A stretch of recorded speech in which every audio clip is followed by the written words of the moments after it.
Red white flag. pickup truck in West Orange. Okay. And I'm at this gas station. This is before, cell phone maps and everything. And I got MapQuest printed out on my seat. Put it down. And I'm at the gas station. I'm like, look, I'm trying to get to Seton Hall. And the guy's like, look, you're in the wrong neighborhood. You need to get out of this neighborhood now. It's 9:00 at night. You are in danger. And I'm like, really? And he's like, go that way really fast. Okay. I jumped in, I took off, and I eventually found it. But West Orange, baby, at night. Hoops took me here. Hoops got me out of there. That pickup truck went faster than it's ever gone. Welcome to Life on the Road, a coach's journey, where the stories are real and the journeys are better. This is Life on the Road. Make sure you subscribe, follow, and share with someone in the game. And welcome to another episode of Life on the Road. I'm Coach Alfonso Key. And I'm Coach Scott Bolwich. Today, we're very fortunate to have just a giant in two spaces. Number one, in college basketball, in multiple levels. I say a trendsetter, a pioneer. Some of the stuff he's accomplished in his first year, eligible for a Division I championship, went to the NCAA, broke all types of records. Looking forward to getting his story. And also a household name if you really enjoy or follow Christmas ugly sweaters. So, Coach Grant Leonard, we're so happy to have you here. Welcome. Look forward to hearing your story. Oh, thank you for having me, and excited to do this. And man, what a journey it's been, and kind of unbelievable. I never thought I'd be here. So thankful for all the people that have helped me. Well, we're going to get into your story, but as you can see, this is a ugly sweater theme. We'll get into that part of the story later on to where we all tie this in. But our first question, Coach, is for every guest that we have is, what made you want to get into coaching? And then where was your first coaching job? Yeah. I started kind of coaching in theory while I was in college as a player. And I was very thankful that Everett Stevens, who played at Purdue and played in the NBA, and played overseas for a long time, he had a basketball camp in the Chicagoland area called North Shore Basketball Camp. So every summer, I was a camp director, and I got to hire some of my teammates and friends, and we traveled around, did 12 weeks of camp in summer. And that was my introduction into coaching, and Everett was really instrumental in kind of pushing me to stay in coaching. And to be honest, when I graduated, I had a lot of different offers, business, both grad school, because I was an academic all-region player and a really good student as well. And then I started doing a business job, a sales job, and I hated it every day. and then took a teaching assistant job at Wisconsin-Milwaukee and walked into Bruce Pearl's office and asked him if I could help coach, and he said no. and he just said there was limitations on Division I staffs, and he recommended I go down the street and coach at a local high school. So I did. Shorewood High School was my very first coaching job. And after the first practice, I knew that's what I wanted to do the rest of my life. It was energizing and amazing, and I wasn't getting paid $1. So that's when I knew. And after that first year, I ended up getting my first college coaching job as a D3 assistant and kind of just moved from there. Well, a lot of coaches have similar beginnings, They don't skip steps. We had some guys on previous to yourself, and it's always that first job is called paid in experience and volunteerism, paid in passion. So you're falling right in suit to other coaches that have a chance to achieve some of the things you have as well. And I don't necessarily think that it's always right, because there's so much demand and low supply for jobs, but I didn't make a full-time living wage with benefits as a coach until my 7th year in coaching. Man. Really 8th year if you count the high school year. So, when I say that, it's really hard to break in, especially if you weren't a great player. And I was just an average, small college Midwest player. And so, I really did have to pay my dues to get where I am now. And I don't think that it's always necessary to do all that, but it's part of the way it is because of the supply and demand. Yeah, absolutely. And I think that goes for a lot of the coaches that we've had on here. Nobody's just been quote unquote an overnight success as an assistant coach where you just fall in to a Division I job right away, where you're full time, benefits, all those things. It's everything is working your way up. And God, I went from Chowan to high school, back to Chowan to high school again, to D3 to JUCO, then to A&T. So that's like 8 straight years of where A&T I finally got paid, and I had to teach. Yeah. So I think it was that next year where I finally got a paycheck, and people don't understand, and they just see, you where you're at now. And I think it gives hope for a lot of coaches to know and listen that, man, like he struggled like I did. Yeah. And I can, work my way up. And so where was our first Division III coaching job at? Washington College in Maryland, and they were in the Centennial Conference with John Hopkins and Swarthmore, and it was a really good league and really, really difficult. And I'd never, recruited before, and this was my first college job, and high academic recruiting is different. I think that year we brought in 112 unofficial and official visits, 112 to get like the roster that we had. That's how many kids we had to bring in, because a lot of kids wanted to go there, but the package wasn't right. They couldn't get into school, whatever it was. And so it was like drinking from a fire hose, learning about all that. But it was an unbelievable experience. And, while I was there, I wasn't making a full-time wage.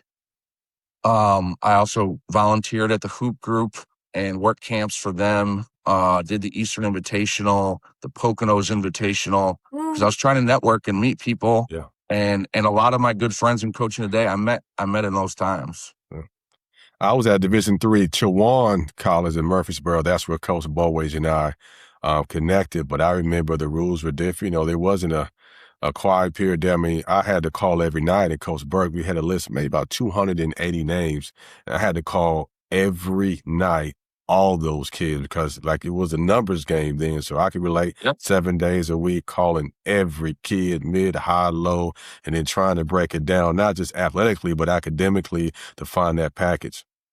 Yeah, we had a crazy list, and we oftentimes would come back in the office 7, 8 p.m. and make calls per time zone all the way to about 10, 11, p.m. because we're calling like, kids in Colorado and Texas, right. And it just, you're right. It's a numbers game at that point, and you're just trying to contact as many kids. And it's amazing. But I learned a ton from Coach Nugent. Thankful he gave me my first opportunity, and it was awesome. Awesome. So how did you get from Chicago to Washington College? Yeah, and I actually was living in Milwaukee. I was born in Chicago, but raised in Milwaukee. Okay. And so even though I worked those camps, I was going to college in Iowa. I was working camps in Chicago. Yeah. Just an interesting path. But then, I just applied for a job, and he must have done it the old school way, where he actually read my resume and brought me in, and I paid for my own trip out there to interview, and just was lucky that he gave me a chance, and thankful that he did. But yes, I put all my stuff in the back of a pickup truck, my pickup truck, and whatever I could fit in the back, and I drove it to Maryland, and got my first cell phone, which I still have that number now. Wow. That my own number and what I paid for, and yeah, so it's crazy. Everyone's like, "Why do you have a Maryland number?" I was like, "Well, that was my first time. I never wanted to change my number." So we have to take a pause on the journey, because I have a camp question for you. So you said that you worked, before you got into coaching, you worked 12 weeks of camp over the summer. Yeah. And back then, like that's a typical summer. That's what we did. So when you got into coaching at Washington College, you said hoop group, you said Poconos. I'll call myself an alumni of those Eastern Invitational days up at the College of New Jersey, which I'm sure that's where you were. Oh, yeah. And so how many weeks over the summer would you be working camps? Every week. The hoop group Rob Kennedy was so kind to me. Thought I worked really hard. So he let me, most D3 guys worked they didn't work the good group. Okay. Yep. I did. Okay. So I got to coach all the Division I players. Yeah. Okay. And then in the off weeks, we'd go to Seton Hall for a camp Yep. or the Poconos or everywhere. And he let me stay in a bunk, Yep. in college in New Jersey the entire summer. And Yeah. I'm still very close with Rob today. He helped me get a TBT team. Okay. It's funny. I'll tell people, like, you never know what a basketball opportunity is going to turn down. So, like, don't ever turn one down, because, like, the hoop group opened up so many doors for me and still does today. Yeah. Today. I grew up not too far from the College of New Jersey, so I spent many weeks up there. Even as a college coach, I wasn't fortunate enough to be in the NBA East. I would always get the West or NCAA, but it's a great thing that a lot of people overlook, and I don't think it's really stressed that much, because I think camps have died out a lot over the years. But the foundation that camps have put into a lot of coaches, their coaching strategies, things you learn along the way, you get to try different things out as a coach, and really helps you prepare you for the future and go into those next jobs. And so after Washington College, where is our next coaching stop? Yeah, and I this crazy how it works. I flew myself out to Hutchinson, Kansas, as a D3 assistant to go see the Junior College National Tournament. Okay. And I met coaches. I met Steve Forbes, Steve McLean, Rick Ray, and I met Tom Schuberth, and he was an assistant at Central Florida. And I got his business card and wrote him and said I'd love to work camp or whatever. And I hand wrote him a letter. And then 3 weeks later, he gets the head job at Texas Pan American, which is now Texas Rio Grande Valley. And I bugged him. This is not a joke. I probably bugged him for 3 months straight while I'm working camp, sending him players. He wanted nothing to do with it. And then finally, he's like, you know what? If you want to work, I'll figure something out. Come down and we'll figure it out. So I volunteered as the administrative assistant, and then they eventually became director of basketball operations before it was a big job, and was unpaid. And I ran the dorms. Ended up after the first year, I was the housing coordinator, and I had to work that full time while coaching, as a Division I ops guy. And but I learned so much. I actually failed so much there that I learned what not to do, because I was an idiot. And as a young coach, you're so hubris. Think you're going to change the world. Absolutely. I'm going to call plays, and I'm going to show everyone how to get man, I learned how to order food. I learned, I learned how to get a deal. Yeah. I learned how to order equipment the right way. And I messed up so many things for Coach Shu, but he was patient with me. And then and then the reality of the business, 3 years into it, and we were winning. We get let go, new administration. And that's probably one of the best learning experiences you can have, is getting fired. Yeah. And you learn what not to do when you talk about that, this day and age now, and, Chat GPT is big, and I put in there, what are the top 5 reasons a coach gets fired? It was at the top, but they said, when there's a change in administration. Find your house. But you talk about those camps and those experiences. One thing, I'm jumping back to camp conversation, is, I think we get something called reps at camp, just being around college coaches, learning how to deal with young people. Like Coach said, trying out stuff. My first paid job, I worked at Wake Forest basketball camp. I was all over the Southeast, and Coach Dave Odom called me to the side and said, I hear, you want to coach in college. I'm like, yes, I'll do anything. He said, I have a friend in Murfreesboro, Bob Burke. He said, doesn't pay much. It's kind of out there, but if you're serious about it, I was ecstatic. And my mindset going into calling Coach Burke it wasn't even about, I didn't think about salary. I didn't think about benefits. I just wanted to be in the college atmosphere. So my first job came from a camp, and you're right, the money wasn't much.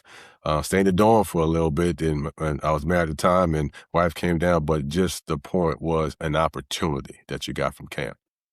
Yeah, and I think coaching at lower levels is invaluable, because you actually get to coach, right? And you get to learn what your voice is. you get to actually work on the floor with the players. Mm-hmm.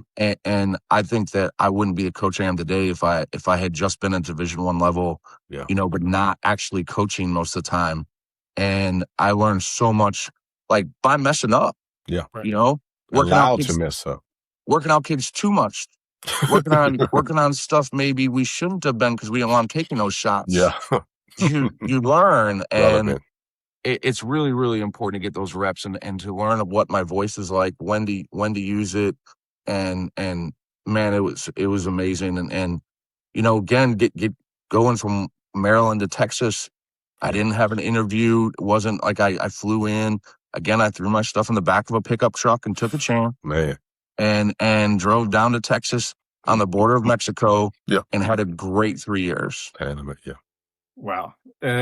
So going back to, you guys had a good season, but got let go. What was that feeling like? Because you talked about learning what it's like to be fired. What's going through your mind at that time where we had some success? Now all of a sudden we're out of a job. Yeah, I mean, first of all, like it's kind of like your bottle being tipped over, right? And you finally figure out who you are, because you got to dig down deep and find a job, and it's really hard. It's really hard. You find out who your real friends are, and Yes, it's a punch to your ego, but it's a reality check. I think that a lot of coaches need to learn from, because you start to think about what you did wrong and what you need to improve on. And so, I was going to drive home to Wisconsin, and I literally threw my stuff in the back of a pickup truck and was driving north, and I got to Houston, and I told myself, I'm not going home. I'm not doing that. So I took a right on I-10 and drove to Jacksonville, Florida, and ended up on a buddy's couch that I coached with at Washington College, and he had just been let go at North Florida. Yeah. And I served some seafood at a restaurant, and I worked out kids whenever I could. And I ended up working out this young man that was like a junior in high school, and he was a really good player. And he's like, hey, my dad's a college coach. That's the best workout I've ever had. He's got an open position. Would you be interested? And I was like, what do you mean? And it was the kid's name was Matt Clark, and his dad was Bo Clark at Flagler College.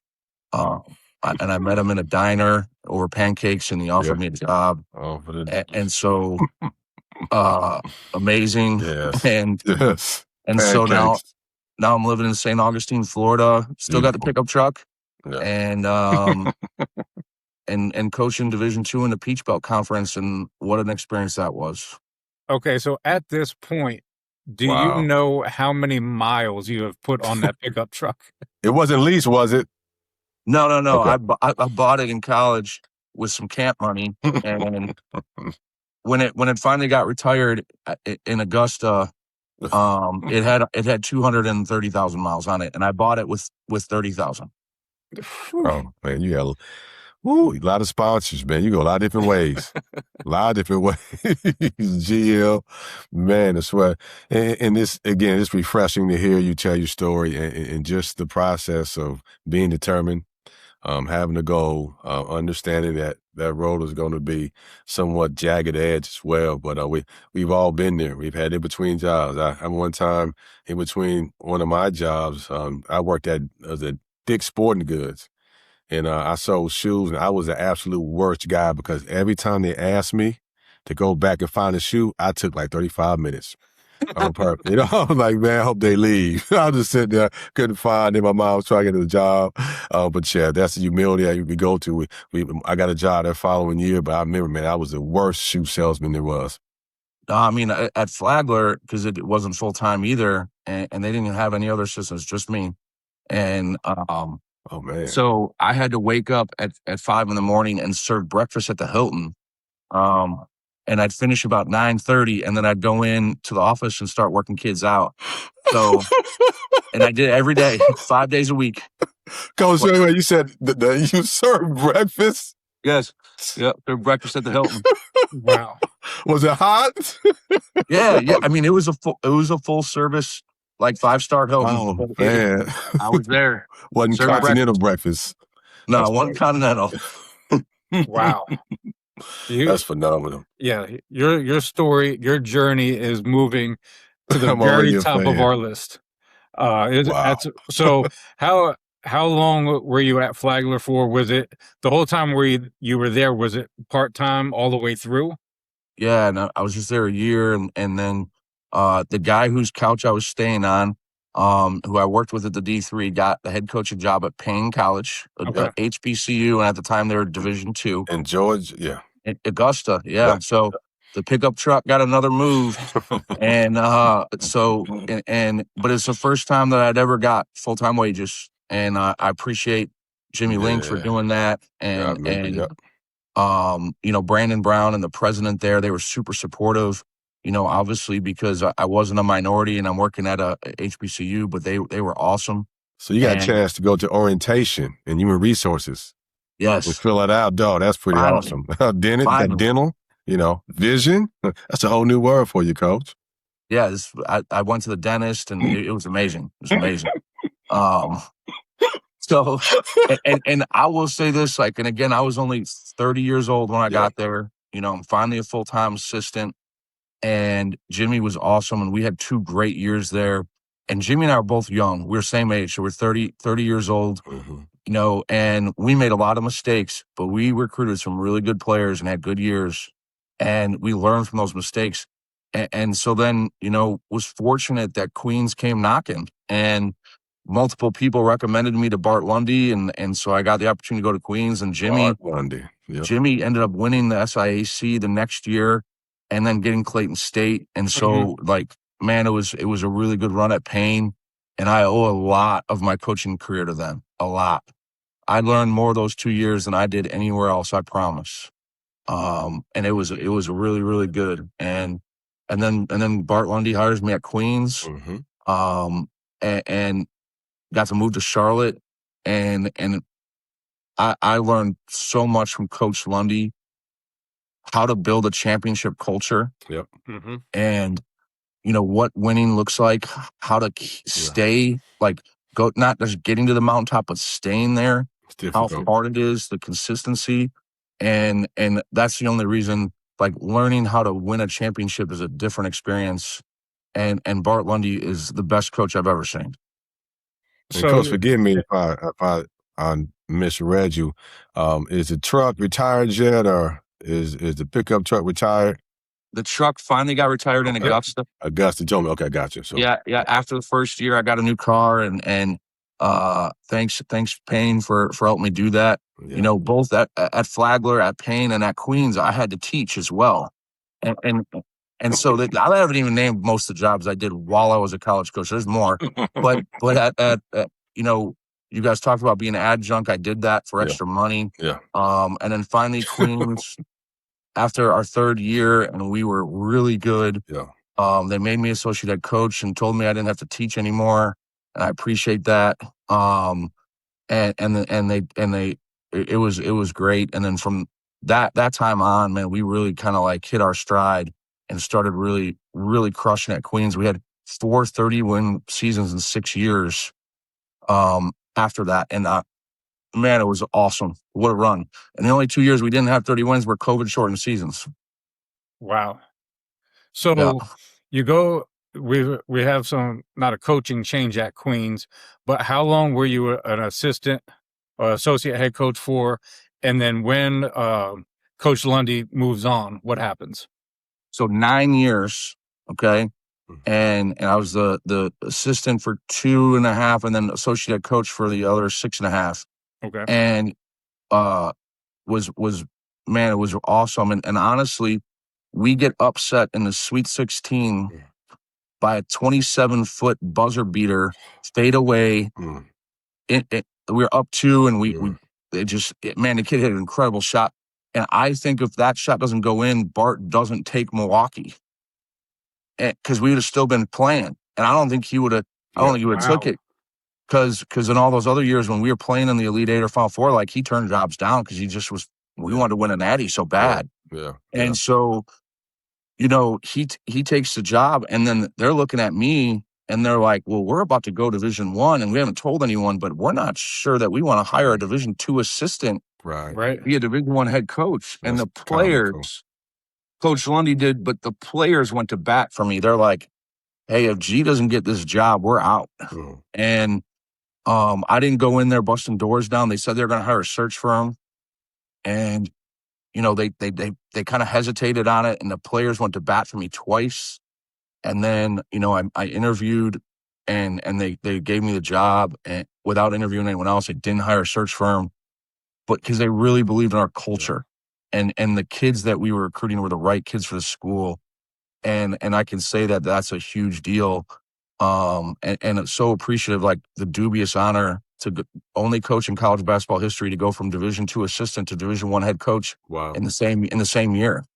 And so thank you, Queens, for believing in me. And I think I've paid it forward for them. Absolutely. And just one, I don't know if it's a comment or just a question. I've been fortunate to coach at right levels, and it's almost comical to me just because of a D2 number. When people ask, can you go from D2 to D1? You know, people understand the difference between D2 and D1. It's not the school, it's the amount of sports, you know, on campus, how they allot their money. So it's just comical when people that understand the game, can you coach it? You can coach anywhere, anybody. You coach. So this is a funny story. 2015-16, my third year at Queens, we go to the national tournament, and in our leagues that year, 4 teams went to the national tournament. Lincoln Memorial, head coach John Sturts. He was at Queens, right? yeah. Mm-hmm. Queens, head coach Bart Lundy, assistant Grant Leonard, Lenore Ryan, head coach Ryan Odom. All right, and then Wingate Brian Good. And like I tell you that the coaching in that league, and it wasn't just those years, and the coaching in those leagues were incredible. And then we go to the Elite Eight a couple of years later, and I meet Andy Bronkema and Sundance Wicks. Andy's the head coach at Ferris State. They win a national title that year. Sundance is the assistant at Northern State. And both Sundance and I got head coaching Division I jobs before Andy Bronkema did, and he's now the head coach of Central Michigan. But the coaching in Division II and in Division III is incredible. Some of the best coaches I've ever met are actually high school coaches. Yeah. Right. You know, it's just a level. There's a different level of funding and business to each level. Yes. That's coaching's coaching. Coaching is, I'm with you. I understand some of the out of coaching duties, but to me, it's almost like common sense. If you've been able to do more with less and you get more, you're going to do good with more compared on the opposite. If you've had more and you have to do more with less, you're going to struggle. So to me, if you had to adjunct teach, if you had to serve waffles at the Hilton, if you had to do all those things, and now the higher you go up, the more help, the more time to be great. So I appreciate you sharing that, because a lot of people understand the difference. It's not necessarily the coaching aspect. It's the all other, the alumni, the situation, the business, the handshaking. But I've always thought that, and you're a prime example. You go into the league for the first time and have great success like you did back when you were Division II. Yeah. And you know, the funny thing is that first year we were Division I, we took an entire Division II team. Our best player grad transferred to Murray State. So guys 2 through 11 stayed. Wow. And we won 18 games. You were really good. Yeah, we won 18 games. And we were the second smallest team in America, and we finished like 83rd in rebounding. And those kids were so incredibly tough. Yes. And look, we were smaller at every position, but those kids knew how to win. Yeah. They were tough, and they didn't do things to make them lose games. And that's how you win 18 games. And it was an incredible year. And I shout out to that team. Their fight was amazing. Going back to that year, we've spent all this time as an assistant coach, work your way up to an associate head coach. Now we move over to that first chair. And people think that first chair, anybody can do it. How difficult, what were some things that caught you off guard when you moved over to that first chair, being a head coach for the first time? I mean, it's so amplified. Like when you're an assistant, you can tune a player out on occasion. The players come to you, but it's not the same. But the amount of people that are trying to get access to you when you're a head coach, they want things. They want you to take hire coaches. They want you to take players. I mean, it is incredible the amount of people that need things, that want things, that want to force influence. Yeah. And you're not prepared for it. There's no way. When it got announced, I got 3,000 text messages. Yep. I had to shut my phone down, and then my wife got super pissed. But I woke up at midnight, and from midnight till 4 a.m. I answered all texts. Wow. So that way they couldn't respond. But it's incredible the amount of people that are going to come to you for things, and you got to learn like a priority system of how you're going to do it. Yeah. And I always say this, like, if it's urgent and important, I got to handle it, right? Urgent, important. Yeah. If it's not urgent, not important, like why am I even dealing with it? Yeah. If it's not urgent but important, I can hold off on it, but I got to handle it. It's a great system. Yeah. So like, there's 4 quadrants, and then if it's not important, okay, but it's fairly urgent, I can give it to an assistant. Give it to us. Yeah.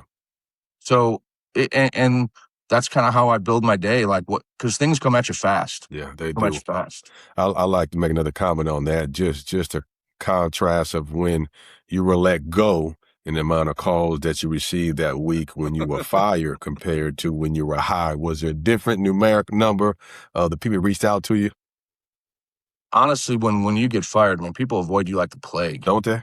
Because they think you want something, right? And you probably do. You want a job, but I'm not asking everyone for a job. That's never how I worked. Yeah. You know, but yeah, like 3,000 text messages. Well, when you get fired, it's almost crickets. Yeah. You're lucky if you get 3. Yeah. Yeah. You know who your friends are. I have talking to one coach, friend of mine doing it for a while. He talked about when he did get let go, he took note of all the people that did call him and never forgot that, kind of kept it with them. So the first time, so I thought that was a pretty unique way of handling things.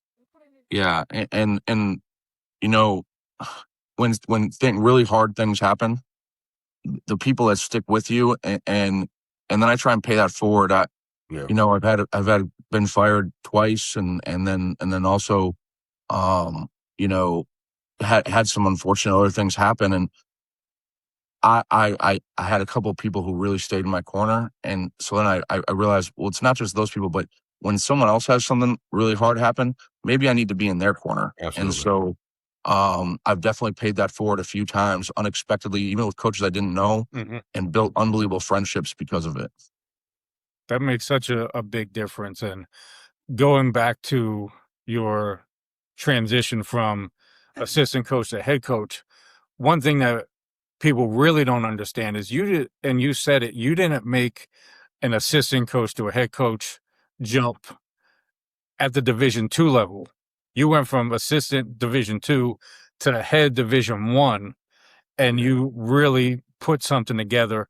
And the first year was 18 wins, and you've stayed consistent all the way through up until this year. Even this year, you were very consistent.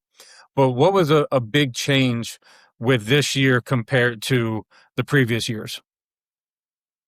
Yeah, I mean, so the roster went through incredible transformation. I said that we were second smallest team in Division I the first year, where we weren't that this year. And but as we went through the transition, we had to change our positional size. And when we first did it, we had to make some sacrifices to do it, which was probably shot making. We didn't have a lot of shot makers on the floor year 2 and 3. And then this year we finally got back to where we had both size, length, and shot making. Yeah. And it took time because I really believe this culture comes first. You can't just slash and burn your roster without taking huge culture hits. Yeah. And so we never did that. You know, we stayed with our kids, and but we did it slowly, not slowly but surely, but I think in the right increments, and we never sacrificed our culture. Yeah. But we got to where I really felt like in Division II, this is different than Division I. In Division II, you play a lot of tournaments. You start off the year in a tournament challenge. Right. You play probably one more tournament, and then you play the conference tournament, then the regional tournament, and then the Elite Eight. So to win in the Division II level, you have to be ready for tournament play. Well, Division I, you don't play the same amount of tournaments. And so building your team to win 3 games in 3 days in March is different. And I thought that we were able to do that. And I credit the Division II learning experience for being able to create a roster that I thought we were deeper and longer and had more shot making than most of the teams in our league. I would have thought that the big transformation this year came when you switched to the ugly Christmas sweaters. Well, see, the funny thing is I've been rocking those since I've been a head coach, and they just didn't hit publicly, right? Okay. So I've been wearing 2 or 3 a year. Now this year, the Thanksgiving one went viral, and that was awesome because my family was at the game, and they're like, "Hey, Grant, did you know you went viral?" And I'm like, "I haven't looked at my phone yet. What do you mean?" They're like, "Oh, your sweater's out there," and that one had said leftovers are for quitters. So the Thanksgiving one went crazy, and then I just stuck with it, and now it's a thing, and everyone kind of really likes it. It brings joy to everyone, and I think sometimes as coaches we take ourselves way too seriously. That's true. And so the kids thought it was funny, but it didn't distract from our focus on games at all. So was this every game ugly sweater?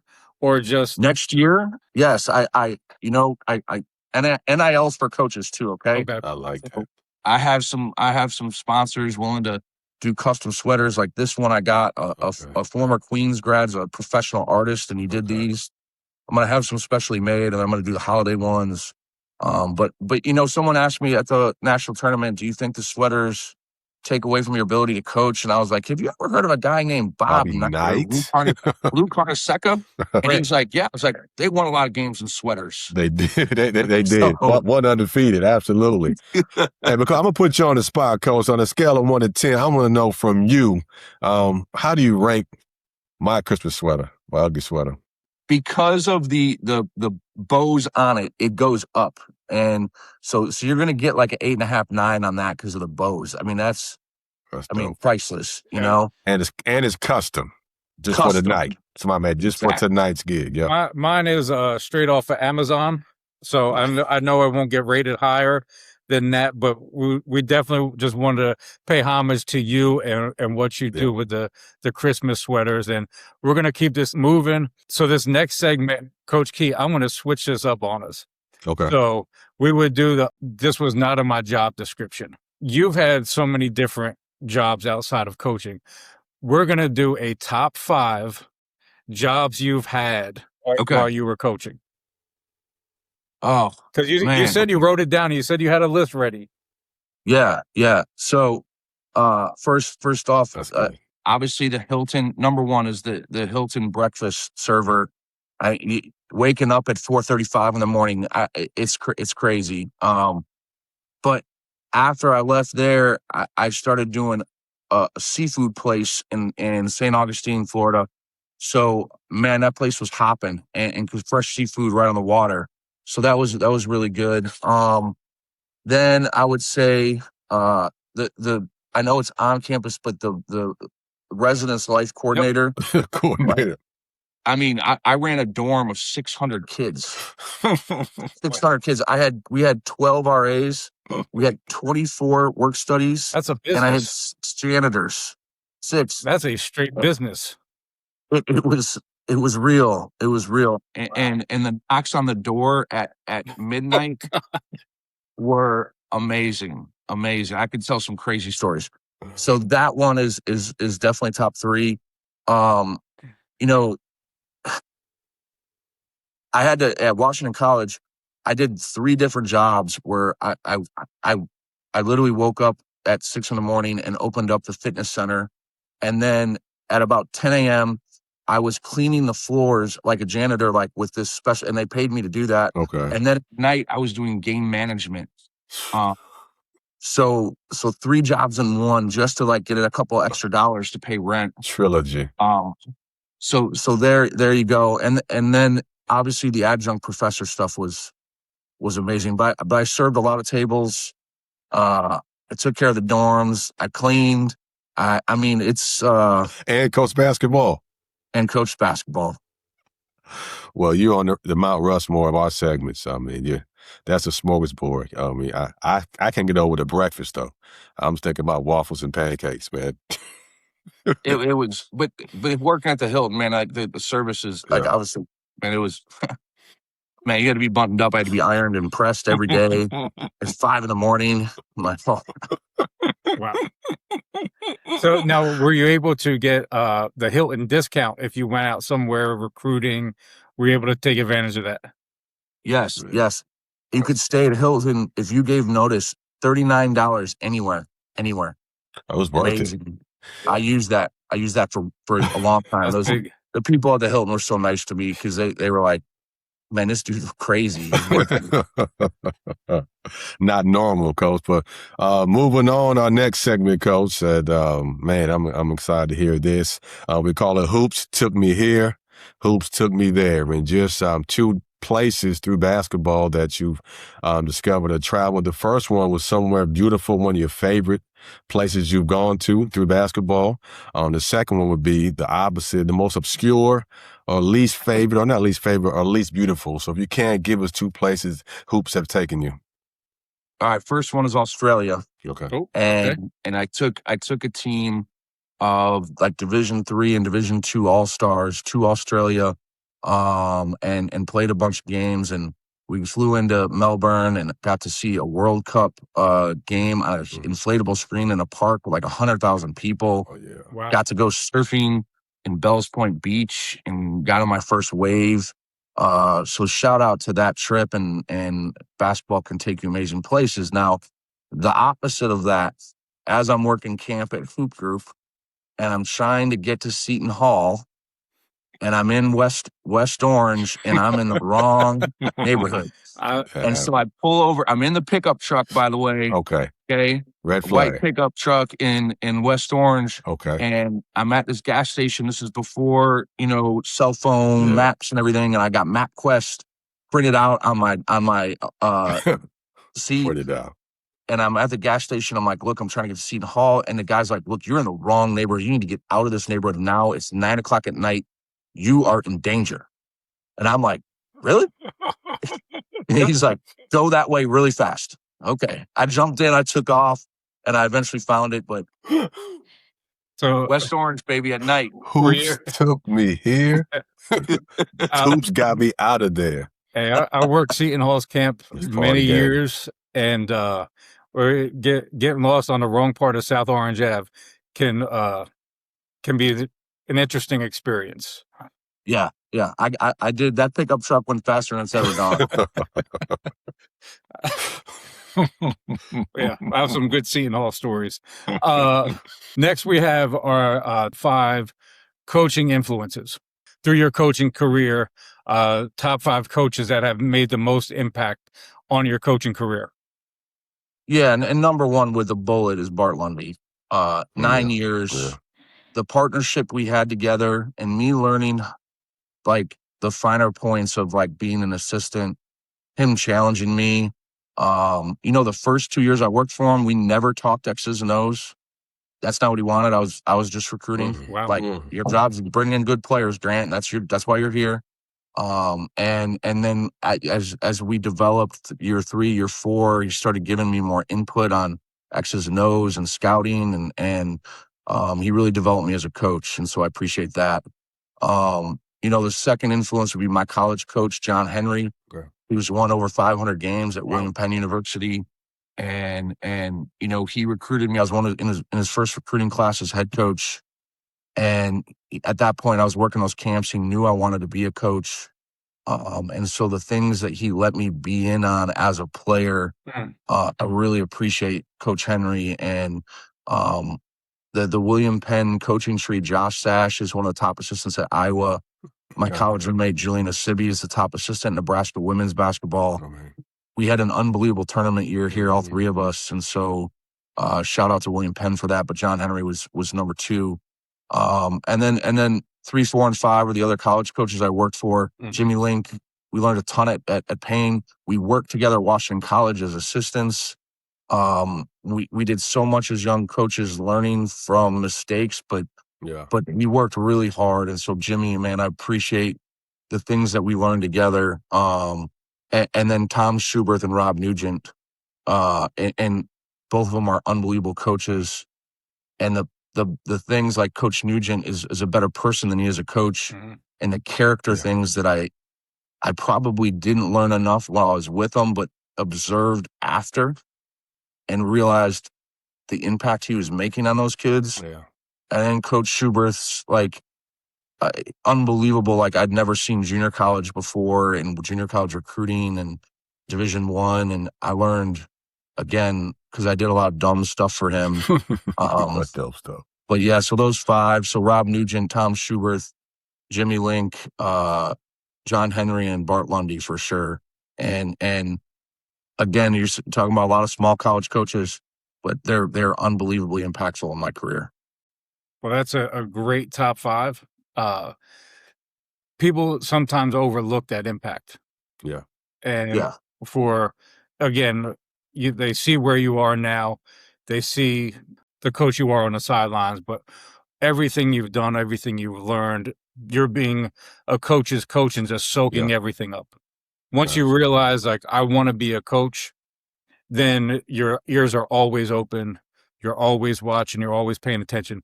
What I find fascinating is your college coach knew you wanted to be a coach, and he gave you a little bit more access. As you know, most players are just, they kind of leave, and what were some things that he let you in on in that little time period where he knew you wanted to be a coach? Well, I brought a player with me when I was being recruited, and he ended up being first team All-American. So that was step one. Open that door. But I got to go in the office and talk X's and O's with him a lot. And I always ask questions about, like, maybe the whys that maybe most players don't get to ask. Mm-hmm. And then just, it's funny, but the bus rides, I sat closer to the front and got to be in on some of those post-game conversations. And to this day, whenever I go into Iowa to recruit Indian Hills or DMAC, I still stay with Coach Henry, and we reminisce about a lot of that stuff. And so that stuff lasts forever. Well, Coach, this is one of our final segments. We call it Remember the Times. And you got a lot to pull from. Basically, just give us a story behind the scenes, and most likely as an assistant coach where, something may have gone wrong. If it's scouting, if it's equipment, something that didn't go right. And we all know as assistant coaches how hard our head coaches are. And sometimes we don't get it right. So give us a story that in this segment we call Remember the Times. Yeah, and I'm gonna say this one comes from when I was a head coach. Okay. And we're playing North Florida, and this kid hadn't played in like 8 games. And he checks in the game, and I look down to the assistants. I'm like, hey, I know who that kid is. He's not on the scout. And he gave us 24. He gave us 24, and we lost.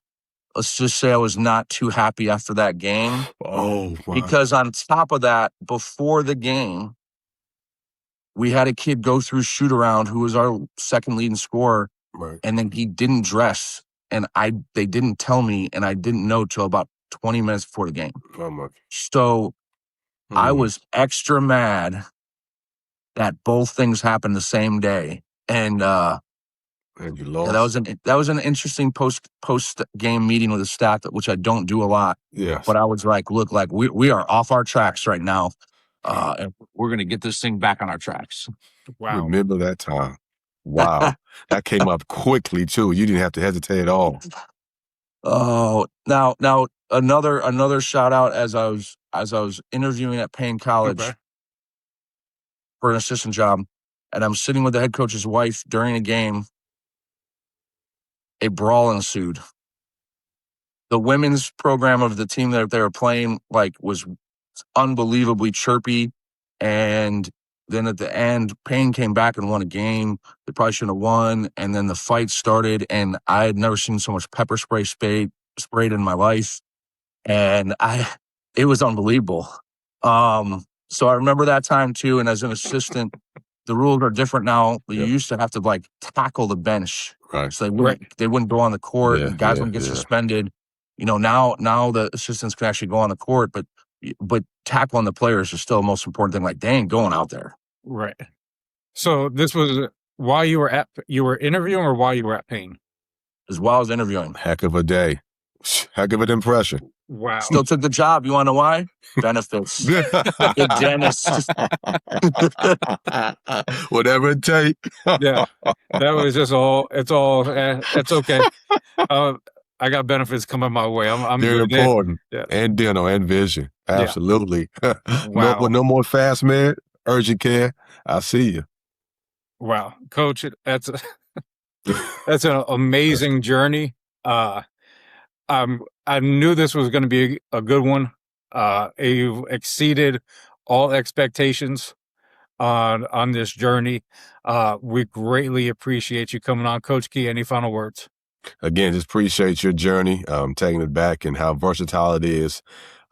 People had no idea. You know, I knew the mountaintop, first in history, Queens, and do what you did on the court. And you're very famous with your ugly sweaters, but just the pickup truck and the job. And I think also people understand failure is a part of success. You know, sometimes you get fired in our profession, and, you know, sometimes it's not about you.